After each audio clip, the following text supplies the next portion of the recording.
November 20 முதல் இந்த 3 ராசிக்கு பணமழை பொழிய போகுதுங்க. அந்த 3 ராசி யாருன்னு தெரிஞ்சுக்கலாங்க. வேத ஜோதிடத்தின்படி நவக்கிரகம் ஒவ்வொரும் ஒரு குறிப்பிட்ட கால இடைவெளியில் ராசியை மாற்றும். அப்படி மாற்றும்போது சுப அல்லது அசுப யோகங்களை உருவாக்கும். அந்த வகையில் கிரகங்களோட ரொம்பவும் குறுகிய நாட்களில் ராசியை மாற்றக்கூடியவர் தான் இந்த சந்திரன். இந்த சந்திரன் ஒரு ராசியில் 2.5 நாட்கள் வரை இருப்பார். இந்த சந்திரன் தற்போது மிதுன ராசியில் பயணித்து வராரு. இந்த நிலையில் சந்திரன் வருகிற நவம்பர் 20ஆம் தேதி, அதாவது இன்று கடக ராசிக்குள் நுழைய உள்ளார். இந்த கடக ராசியில் ஏற்கனவே கிரகங்களோட தளபதியாக கருதப்படும் செவ்வாய் பயணித்திருக்காரு.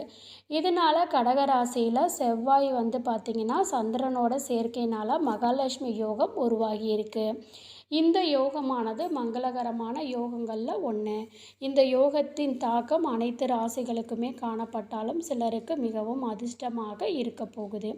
இப்போ சந்திரன் செவ்வாயினால் உருவாகியுள்ள மகாலட்சுமி யோகத்தினால் அதிர்ஷ்டம் பெறும் ராசிக்காரவங்க யார் யார் அப்படிங்கிறத பார்ப்போம். நீங்கள் தான் ஃபஸ்ட்டு டைம் நம்ம சேனலை பார்க்குறீங்க அப்படின்னா மறக்காமல் சேனலை சப்ஸ்கிரைப் பண்ணிக்கோங்க. பக்கத்தில் இருக்கக்கூடிய ஆல் பெல் சிம்பலையும் ப்ரெஸ் பண்ணிக்கோங்க. இப்போ நம்ம வீடியோக்குள்ளே போகலாம் வாங்க. முதல் ராசிக்காரவங்க ரிஷப ராசிக்காரவங்க. ரிஷப ராசியில் 3ஆவது வீட்டில் மகாலட்சுமி யோகம் உருவாகி இருக்குங்க. இதனால் இந்த ராசிக்காரவங்க அதிர்ஷ்டத்தின் ஆதரவுனால் நல்ல வெற்றியை பெறுவாங்க.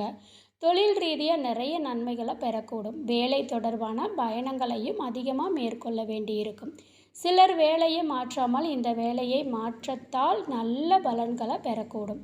வியாபாரத்தில் நிறைய நன்மைகளை பெறுவாங்க. நிதி நிலைமை சிறப்பாக இருக்கும். புதிய வருமானம் ஆதாரங்கள்லாம் திறக்கப்படலாம். லட்சுமி தேவியோட ஆசையினால் நிறைய பணத்தை சேமிக்கலாம். இந்த காலகட்டத்தை சரியான முறையில் பயன்படுத்திக்கிறது உங்களுடைய புத்திசாலித்தனங்க. அடுத்ததாக பார்த்திங்கன்னா 2வது ராசி கடக ராசிக்காரவங்க. முதல் வீட்டில் மகாலட்சுமி யோகம் உருவாகி உள்ளது. இதனால் இந்த ராசிக்காரவங்க தொழில் மற்றும் வியாபாரத்தில் முன்னேற்றத்திற்கான பல புதிய வாய்ப்புகளை பெறுவாங்க. குழந்தைகள்னால மகிழ்ச்சி அடைவாங்க. புதுமான தம்பதிகளுக்கு குழந்தை பாக்கியம் கிடைக்கலாம். பங்குச்சந்தை மூலம் நிறைய பணத்தை சம்பாதிப்பீங்க. நிதி நிலைமை வழக்கத்தை விட சிறப்பாக இருக்கும். ஆரோக்கியத்தில் நல்லதொரு முன்னேற்றம் இருக்குங்க. அடுத்த ராசி பார்த்திங்கன்னா கன்னி ராசிக்காரவங்க.